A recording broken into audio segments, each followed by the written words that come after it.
todos. Sejam todos bem-vindos e que Jesus nos abençoe.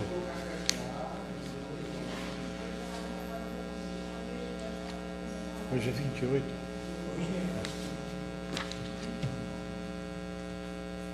Alguns avisos. Primeiro, não tem aviso. Então, aproveitando, ali naquela mesa existem duas caixinhas. Uma é destinada a vibrações aos nossos entes queridos, mesmo encarnados ou desencarnados. E então, porque normalmente, quando nós escrevemos o nome da pessoa na fichinha, fica gravado ali os nossos pensamentos e os bons sentimentos.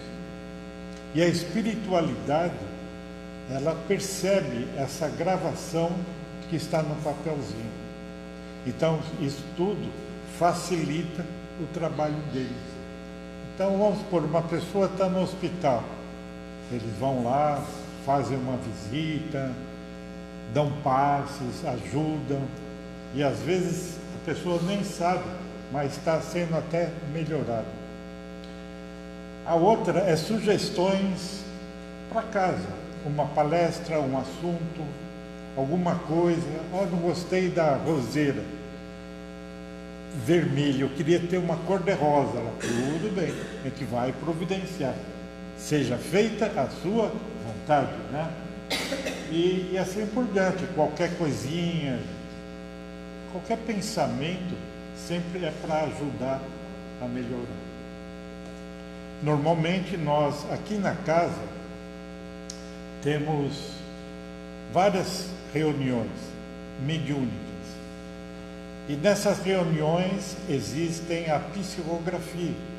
São mensagens que nossos irmãos deixam e muitos de nós podemos até aproveitar essas mensagens. A mensagem ocorre lá embaixo, mas às vezes está destinada a pessoas que estão aqui. Por isso que nós lemos as mensagens, vai que de repente, né? E a pessoa está aqui e a mensagem é para ele. Então vamos à leitura. Título: Bandeirantes de Cristo. Eu lutei contra a propagação das luzes espirituais na Idade das Trevas. Idade das Trevas. Normalmente aquela idade dos anos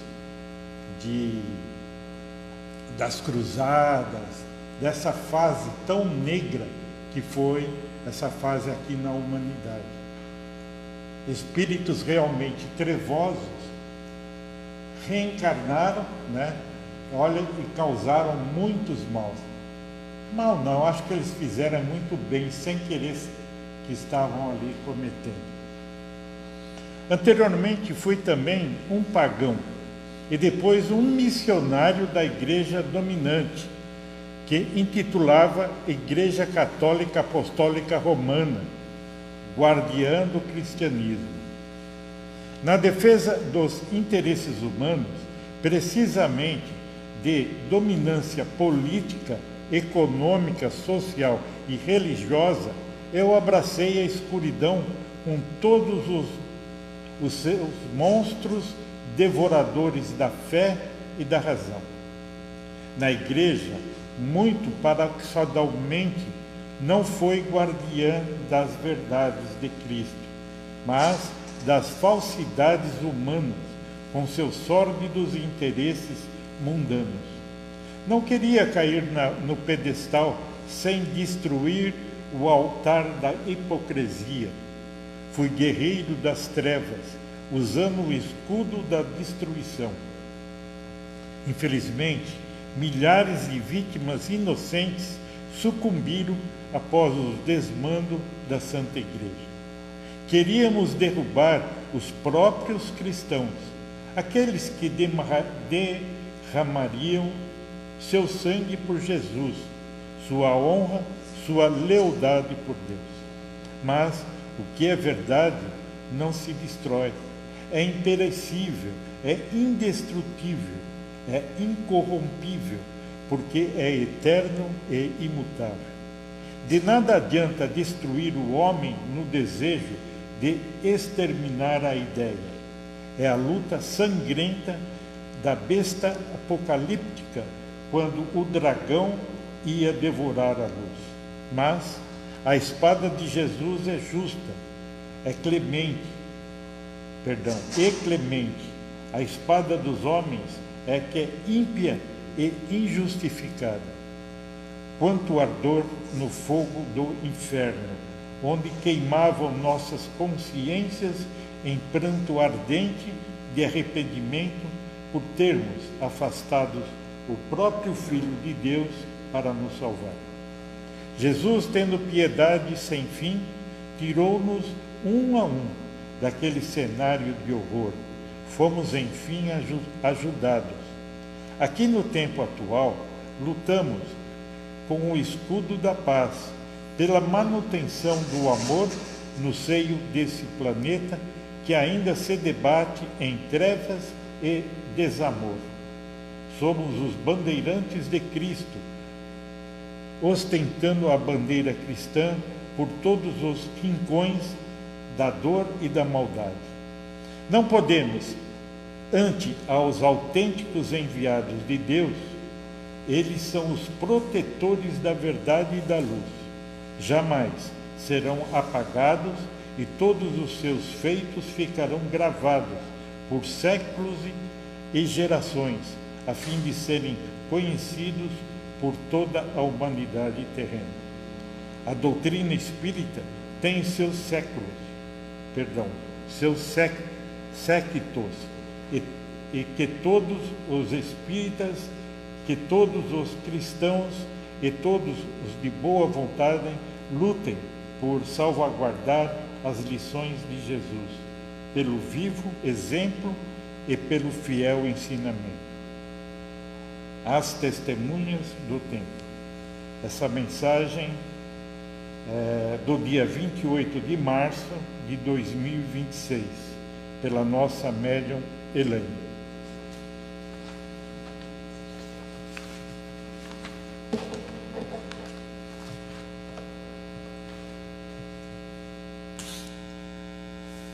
Então vamos elevar os nossos pensamentos a Jesus, aquele que bravamente, numa missão difícil, que sacrificou tudo o que tinha por todos nós, por gerações e gerações de homens e mulheres. Jesus querido, ajuda-nos, Senhor, nessa luta que temos como inimigo nós mesmos, onde procuramos o entendimento, onde procuramos a sabedoria, para realmente entender que o caminho nos leva à vida, e a vida nos leva à felicidade. Jesus querido, amados amigos, tarefeiros desse trabalho, nos ajuda a cada dia sermos melhor. Que assim seja.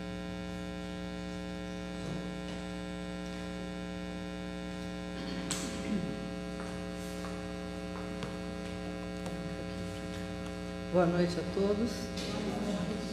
Que a paz de Jesus que nós aurimos aqui na prece fique com a gente a semana inteira. Muito bem, nós vamos conversar hoje sobre um tema que é muito importante para todos nós. E esse tema é a capacidade ignorada.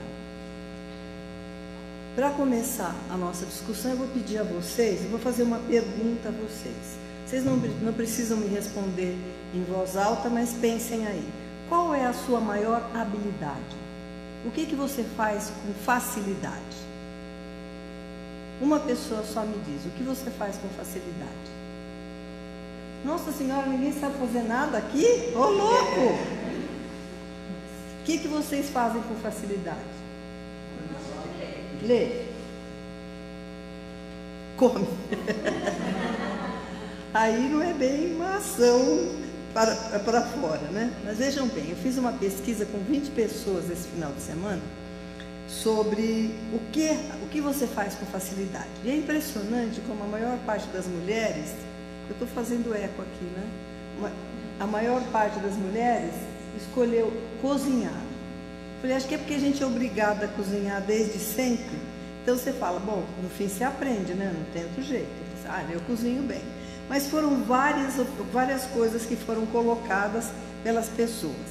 Então, alguém falou assim, eu sou capaz de fazer trabalhos manuais. Trabalhos manuais apareceu também uma porção de gente. Alguns homens disseram, eu sou capaz de consertar coisas.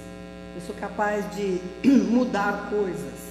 E foi uma série de observações que foram feitas. Uma pessoa disse, aí eu perguntei na parte física, na parte mental, na parte espiritual e na parte emocional. Então teve lá, eu sou capaz de avaliar risco, eu tenho memória boa, eu sou resiliente, eu gosto de criar histórias, eu escrevo, eu tenho uma percepção boa, meu raciocínio é um raciocínio rápido. E quanto aos emocionais, o que mais apareceu foi empatia. Eu gosto de ouvir e ajudar os outros. Então esse foi o que mais apareceu. Alguém disse, eu tenho autocontrole, quando se falou em emoção. E a gente pensa, será que é bom ter tanto autocontrole assim, né? E uma das coisas a segunda coisa que apareceu, assim mais marcante, foi eu me empenho em perdoar. Eu tenho facilidade em perdoar. Falei, nossa, mas que coisa boa que seria, né, a gente ter facilidade para perdoar, sim. Muito bem, em relação à parte espiritual, as pessoas colocaram, eu sei fazer prece, eu tenho fé, eu tenho uma intuição boa, e colocaram também, várias colocaram, eu sou capaz de ter compaixão e eu tenho muita gratidão. Então nós fizemos, e algumas disseram, eu tenho facilidade de comunicação com os espíritos, né?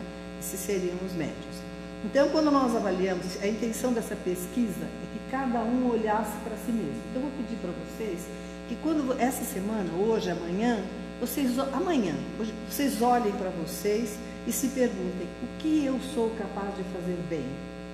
O que eu faço com facilidade? Para quê? Porque a ideia da pesquisa é você olhar para si mesmo e descobrir quem você é. Quais são as suas capacidades? Aí para você reconhecer essas capacidades, identificar as suas habilidades e poder fazer uma coisa que a gente nunca faz, cultivar a autoapreciação. Nós não sabemos cultivar a autoapreciação. Então, para que a gente tenha essa postura e comece a ficar menos crítico com a gente mesmo, né? Se você está andando e tropeça, o que você fala? Presta atenção, cara, né? Você faz alguma coisa que caiu no chão, você foge um pouquinho da resposta que você queria, você já se critica. E nós não temos, esse hábito a gente tem, mas nós não temos o hábito de quando a gente faz uma coisa boa, falar parabéns, né? Nós não temos esse hábito, é preciso que a gente desenvolva essa habilidade de se autoapreciar. Porque crítica nós já estamos cansados, já temos muita, né? Não precisamos de mais crítica. Precisamos, mas nem tanto. Então a ideia é que a gente reconheça os nossos talentos, por mais insignificantes que eles pareçam, que a gente reconheça os nossos talentos, e não por vaidade ou por orgulho, né? Para dizer assim, eu sei fazer isso, eu sou capaz de fazer isso, ou não, por isso não, mas para reconhecendo essas nossas aptidões com orgulho, com humildade, nós possamos colocá-la a serviço de Deus, a serviço dos nossos semelhantes, a serviço de nós, a nosso serviço e a serviço de Deus, né? Porque a ideia é realmente essa, que a gente encontre e coloque para funcionar, né? Para quê? A gente já vai ver. Porque quando a gente toma consciência das nossas capacidades, nós passamos a confiar mais em nós mesmos. Se você reconhece que você é boa para fazer uma coisa, você vai começar a ver a semelhança daquela coisa e vai começar a fazer outras coisas semelhantes. E aí você começa a confiar mais em você, né? Começa a se reconhecer, as suas tendências, as suas qualidades, aquilo que você pode melhorar. Isso faz o quê? Isso melhora a nossa autoestima. Porque se eu perguntar para vocês aqui agora, vocês têm uma boa autoestima? A maioria não tem, né? A maioria das pessoas não tem boa autoestima. Tem algumas pessoas que têm um pouco de boa autoestima numa determinada área da vida. Mas em todas as áreas a gente não tem medo. Desculpa, gente, eu estou saindo de uma gripe. Quando a gente aceita, quando a gente encontra, quando a gente introniza, nós ficamos aptos a colocá-los em prática, aumentando a nossa luz interna, e também nós ficamos aptos a abrir o nosso campo para outras conquistas, né? No Evangelho de Mateus, no capítulo 5, no item 16, nós encontramos uma afirmação de Jesus: brilhe a vossa luz diante dos homens, para que vejam as vossas boas obras e glorifiquem a vosso Pai que está nos céus. Vou repetir de novo a fala do Cristo: brilhe vossa luz diante dos homens, para que vejam as vossas obras, as boas obras, e glorifiquem o Pai que está no céu. E para quê? O que ele está falando aqui? Ele está nos convidando para o exercício das boas obras. Quando você faz uma coisa boa, quando você constrói uma coisa positiva, seja o que for, seja onde for, o coração começa, porque você começa a desenvolver uma coisa muito importante, porque é só o coração que tem o poder de tocar o outro coração. Você pode falar com a pessoa, você pode instruir a pessoa, você pode orientar a pessoa, pode ensinar a pessoa, mas a pessoa recebe tudo isso de forma externa. Quando você faz com o coração, você toca o coração da outra pessoa, e é a única forma de conseguir, né? E somente quando a gente aperfeiçoa os nossos sentimentos é que nós conseguimos nutrir a nossa chama espiritual, a chama espiritual que existe em nós. O Evangelho de Jesus, no Evangelho de Jesus, também nós temos aqui a parábola dos talentos, né? O Evangelho e a doutrina dos Espíritos, eles nos dão todas as orientações que nós precisamos dos caminhos que nós temos que seguir, né? Então, vamos pegar a parábola dos talentos de Mateus. Também Mateus, capítulo 25, itens 14 a 30. Na parábola, o senhor de uma vinha, o senhor de uma propriedade, ele precisa se ausentar. Então, ele deixa 3 dos servos dele, ele chama 3 dos servos dele e deixa com eles a orientação de que eles devem tomar conta de tudo. Então, a parábola diz assim: ele dá para um dos servos, ele dá 5 recursos, que a parábola chama de talentos, né? Talento aqui seria, vamos dizer, tem várias interpretações, mas uma das interpretações era uma moeda, na verdade era uma coisa de ouro que tinha valor, né? Então deu 5 talentos para um, 2 talentos para o outro e 1 talento para o outro. Por que ele fez isso? Ele fez isso de acordo, seguindo uma regra interna dele, uma regra de conhecimento dele das pessoas que estavam ali, né? Aí, o que aconteceu? Quando ele voltou, ele chegou e pediu a conta dos talentos que ele tinha dado, dos recursos que ele tinha entregue para eles. E o que recebeu 5, chegou e falou: Senhor, eu empreguei os meus talentos e dobrei, aqui tem 10. O que tinha 2 também empregou os talentos, aqui tem 4. E o outro que recebeu 1 falou assim: olha, como eu sei que o senhor é muito severo, eu sei que o senhor não vai ter paciência comigo, eu peguei esse talento e enterrei na terra, porque aí quando o senhor chegasse eu tinha certeza que eu não tinha perdido nada.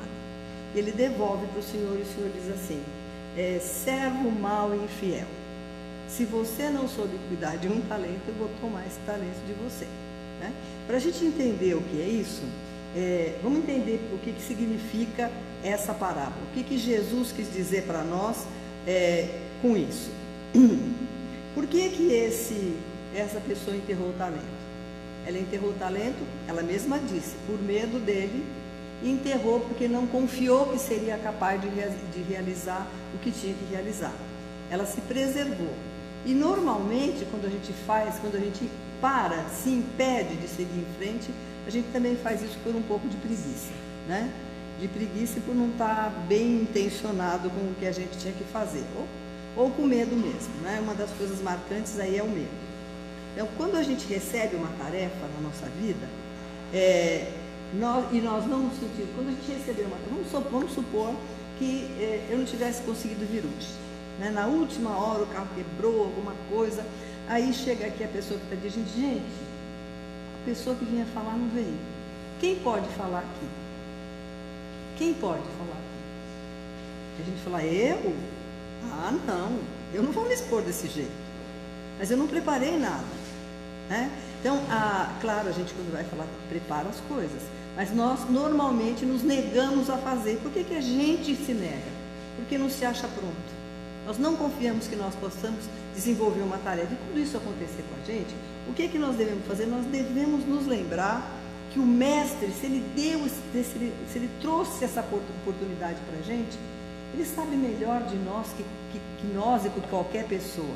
Se ele trouxe para a nossa mão, é porque ele sabe que a gente tem subsídio para aplicar, né? Então, começar a acreditar um pouco mais que Deus está conosco, que Jesus nos conhece e que a vida traz oportunidades, essas oportunidades. A gente pode não dar certo. Se não der certo, o que faz? Começa de novo, né? Não é assim que a gente aprende nesse mundo de expiação e prova? Por tentativa e erro. Vai lá, tenta, não deu certo, faz de novo. Toma lá do começo outra vez, né?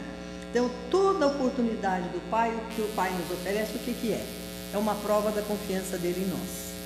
Então, nessa altura, a gente devia ficar todo cheio de si e dizer, né? Puxa, olha, Deus confia em mim. E tem uma coisa que a gente não tem assim muita, a gente não presta muita atenção. Deus não chega para alguém e dá uma coisa para ele fazer se ele não tiver condição nenhuma. Se ele deu é porque tinha uma condição. Ele conhece as nossas capacidades. E a gente sabe, né, que nós estamos aqui encarnados na Terra com o nosso anjo guardião, nosso espírito protetor está aqui. Se a gente não tem toda, assim, que nem se você não tem o tempo todo em você as qualidades, o seu anjo guardião vai dando uma dica aqui, outra dica ali, né? Por isso que é importante quando a gente se deita, lembrar de falar com o anjo guardião, dizer para ele assim, dizer, Senhor, o Senhor pode me permitir que hoje à noite eu possa falar com o meu anjo guardião, possa estar com o meu anjo guardião, para ele me ajudar na solução desse problema? E obviamente ele vai fazer isso, né? Então, a gente começar já a usar isso. Na questão 909 do Livro dos Espíritos, o Kardec pergunta para os espíritos luminares, poderia sempre o homem, pelos seus esforços, vencer as suas más inclinações? O que eles respondem? Sim. E frequentemente ele teria que fazer esforços muito pequenos, insignificantes, eles dizem. O que lhes falta, na verdade, é vontade. Aí a gente fica, né? Falta é vontade. E eles complementam assim, quão poucos dentro de vós fazem esforços. A gente acha que faz um esforço danado, né? Mas não é bem assim que a realidade é, né? Então, essa vontade que não deixa a gente fazer as coisas como deveria, essa vontade debilitada, ela é baseada na nossa baixa autoestima.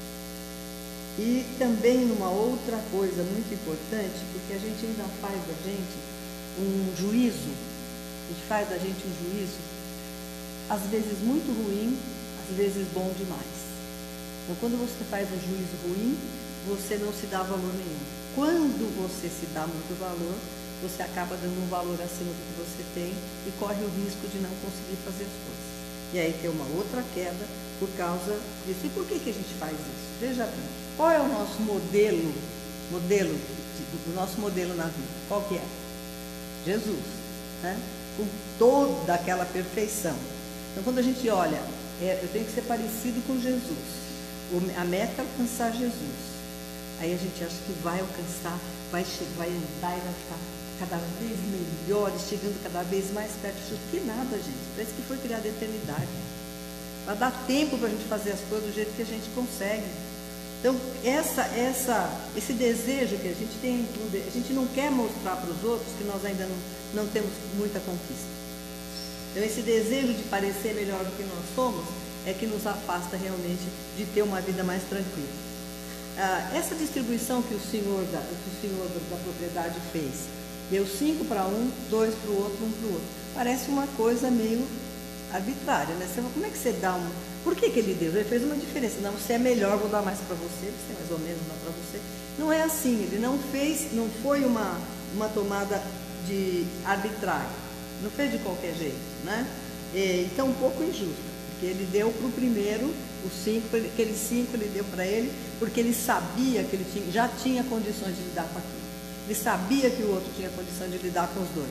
Ele sabia que o outro ainda não tinha condição. Era o momento de aprendizado dele, era o momento dele pegar aquele pouquinho, porque mais ele não tinha condição de fazer, e realmente realizar a tarefa.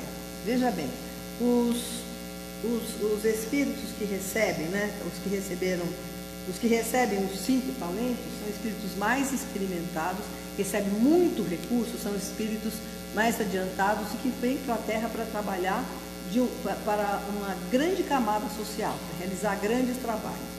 Quem recebe 2, né, eles recebem, são destinados a tarefas menores. E quem recebe 1? Aí a gente para e pensa, nós devemos dessa turma que recebe 1, né? Então, recebe 1. Qual é a responsabilidade dessa turma? É de promover o progresso espiritual de si mesmo. Então, não teve nenhuma, ele não desfez de ninguém, ele simplesmente deu para ele o que ele podia fazer, né? E dando aí a oportunidade de melhorar. Então, o que o Pai espera de nós? Ele espera um esforço no serviço edificante, no serviço que faz a diferença para as pessoas, no serviço que faz os outros crescerem, que auxilia os outros e que nos faz crescer também, na prática do bem e da caridade, né? Ela sempre fornece uma experiência reencarnatória para nós. Em cada experiência reencarnatória, ela oferece para nós as bênçãos necessárias para o nosso reajuste espiritual, para o nosso reajuste. Então, nós precisamos identificar, quando a gente recebe alguma coisa, olhar para a nossa vida, o que eu recebi, quais são as minhas facilidades, o que eu posso melhorar para ter uma facilidade maior aqui. Isso tudo a gente precisa ter para realizar, veja bem, de acordo com a parábola, o interesse ativo. Você precisa se interessar e fazer, e ir atrás. Você precisa ter vontade de mudar. Vontade de mudar, esforço no propósito da mudança e do crescimento espiritual. E firmeza na atitude. Porque a gente é muito de desistir, né? Nós começamos as coisas e cansamos logo. E a gente já vai empurrando para depois e tal. Veja bem, quando nós vamos reencarnar, lá no plano espiritual, quando nós íamos reencarnar agora, né? Lá no plano espiritual, nós tivemos um momento em que espíritos, eu li esses dias sobre isso, que espíritos bem elevados é que fazem o planejamento reencarnatório. Não é gente como a gente que vai lá fazer planejamento reencarnatório dos outros, não. É gente bem preparada. Então vai lá fazer o planejamento reencarnatório. E eles dizem o seguinte, bom, eles vão fazer o quê? Nessa encarnação, que talentos a gente vai deixar que fiquem aparentes nessa pessoa para que ela possa usar? O que ela precisa mudar nela mesma? Então, tem todo um planejamento muito bem feito para a nossa reencarnação. E dizem os amigos espirituais que a gente chega lá, que, lógico, você vai reencarnar, você faz toda uma avaliação das suas encarnações anteriores, do seu propósito divino de vida, onde você já errou, quanto você errou, tal. Aí você quer mudar aquilo, né? Então, diz que chegou lá um moço e falou assim, eu não quero 1 centavo na minha vida. Certamente tinha sido rico e tinha feito uma coisa muito ruim, né? Então, e dizem também que a gente chega assim com um papel de pedidos para cortarem as coisas da nossa vida de 25 pedidos. Eles olham aquilo, põem lá, dão uns 5. E a gente reencarna e fala, meu Deus, que vida dura. Eu não sei por que isso acontece comigo. Você queria 25. Então, essa nossa encarnação agora é uma bênção imensa. Só que nós temos que olhar para ela sempre pela misericórdia divina, pela bondade divina, que dá uma oportunidade reencarnatória, nessa oportunidade reencarnatória, as bênçãos necessárias para o nosso reajuste espiritual. Tem um grupo que eu faço palestra, já faço palestra há muitos anos lá, e tem um médico espiritual, o mentor espiritual é um médico, né? E ele sabe que eu gosto de recadinho, então ele me manda assim, pelo médium, ele manda os recadinhos para mim, né? Gente, é só puxão de orelha. Não fiquem esperando recadinho, não, que nem sempre é muito agradável. Ele escreveu lá um recadinho para mim, assim, depois que a gente vive muitos anos com uma pessoa, quem é que está casado há bastante tempo? Só nós três? Credo, gente, todo mundo novinho aqui. Então, quem está casado há muito tempo, você vai vivendo com a pessoa, chega uma certa altura, você começa a ficar implicante. Você começa a ficar implicante com outra pessoa. Por que a gente fica implicante com outra pessoa? Porque ela não faz do jeito que a gente quer. Hoje até brinquei com a Marisa que vinha vindo comigo, e quando eu fico do lado do passageiro, eu vi um horror, gente. Olha não sei o quê, olha não sei o quê. Né? Imagina o coitado como é que fica. E eu estava numa fase assim de pensar, de rever essas coisas, e vem lá o Dr. Hans escreve para mim assim, quando nós estamos reencarnados, tal, não sei o quê, estamos vivendo experiências recorrentes, algumas experiências até de certa forma cansativas, não sei o quê, nós temos que lembrar, né? Ele pôs para mim diretamente, né? Temos que lembrar, você tem que lembrar que tinha que ser desse jeito mesmo, e que essa implicância, que essa dificuldade, que essa teimosia está aí não como um castigo para você, mas como um presente. Eu falei, mas a teimosia daquele homem é um presente para mim? É um presente. Sabe por que é um presente? Porque eu vou aprender, segundo ele, eu tenho que aprender a ser tolerante. E a gente só aprende vivendo o negócio, não é? Só aprende vivendo o negócio. E acho que eu estava muito intolerante, não estava entendendo, lá vem ele com o bilhetinho dele, né? Ok, presta atenção, mas não precisa esperar o bilhetinho não precisa esperar o bilhetinho da espiritualidade, é só a gente parar um pouquinho, dar uma olhadinha, né? Porque se você pensar bem, quem tem uma pessoa, um filho, um marido, uma mulher, um irmão, alguém para viver junto, é realmente um presente, né? É um presente enorme, enorme. E a gente que fica implicante começa a olhar tudo com um olhinho meio ruim, né? Mas se a gente pensar bem, e se eu tivesse aqui sozinho? Não é? E se eu tivesse aqui sozinho? Como é que ia ser? Então, a parábola dos talentos, ela vem falar para nós sobre multiplicação. E a multiplicação dos talentos é a finalidade evolutiva. Então, veja bem, tem algumas potências da nossa alma que nós precisamos estar atentos para o desenvolvimento delas. E essas potencialidades são vontade, consciência, livre-arbítrio, pensamento, disciplina do pensamento, a dor, entre outras coisas que a gente vive dentro da gente no contato com as outras pessoas, né?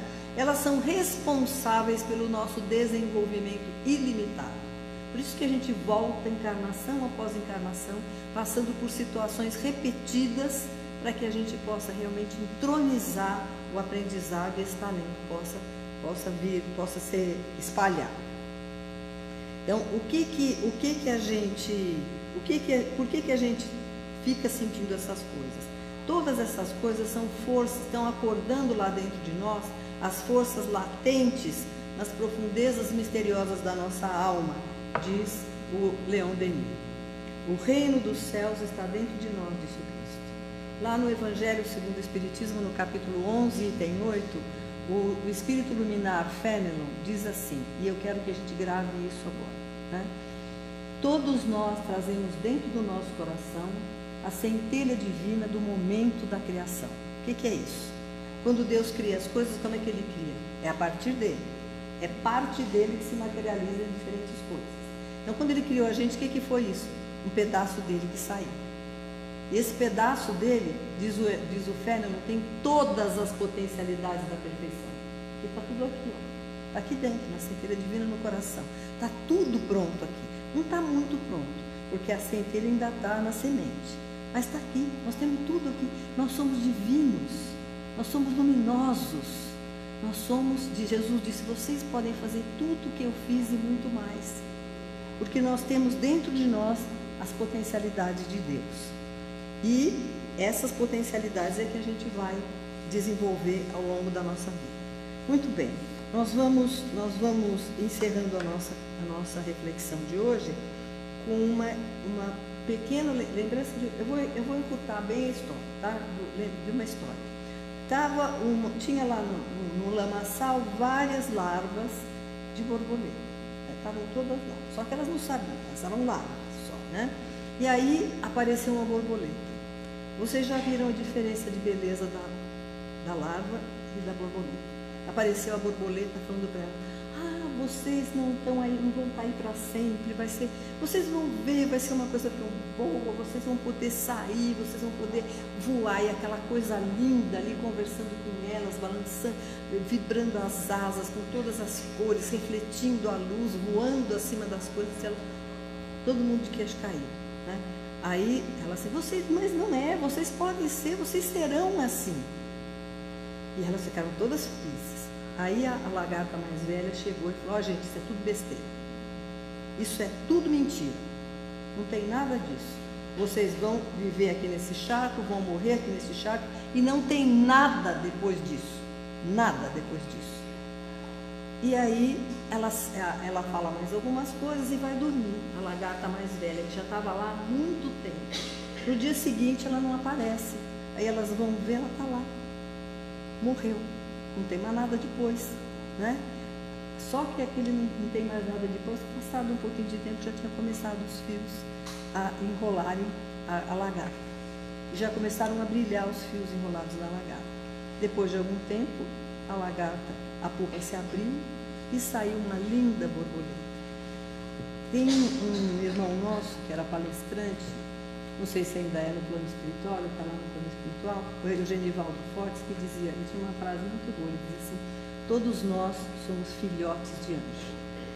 Então é isso que eu gostaria que a gente lembrasse, nós somos filhotes de anjo. Tem um anjo pronto aqui dentro. Então quando a gente começar a falar de si mesmo, vamos lembrar, tem um anjo pronto aqui dentro. E se a gente começar a dar força para o anjo vai aparecendo e aparecendo e vai virar uma borboleta linda, vai virar um anjo no céu. Se a gente negar tudo isso, e se nós não tivermos amor, se a gente não conseguir fazer com que o nosso amor transforme as pessoas ao nosso redor, nós vamos ficar lá para sempre. Ou vamos para sempre não, vamos nos arrastar como lagos durante muito tempo. Mas a escolha é nossa. Dá para fazer, dá para abrir o coração, dá para abrir os nossos olhos, dá para deixar Jesus tocar o nosso interior com as palavras dele, dá para servir o nosso semelhante, dá para abrir o nosso coração para as pessoas que estão conosco, para as pessoas que nós não conhecemos, parar de julgar todo mundo e fazer, lembrar, aquilo que a gente tem, aquilo que a gente já consegue fazer, as nossas habilidades, são o primeiro caminho para que a gente chegue, seja um filhote de anjo, para virar um anjo. Que Deus nos abençoe.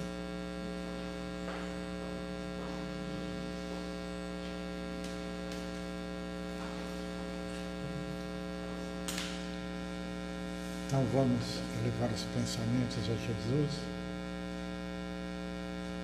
e agradecer, Senhor, mais essa oportunidade de estarmos aqui reunidos entre encarnados e muitos desencarnados. Somos todos ainda necessitados, carentes, em busca de uma alegria, em busca de um afeto, de um carinho. E confiamos, sim, numa vida futura, cheia de alegrias, onde este homem velho ficará esquecido, um homem novo se resplandecerá em muita alegria. Que assim seja, com a graça de Deus.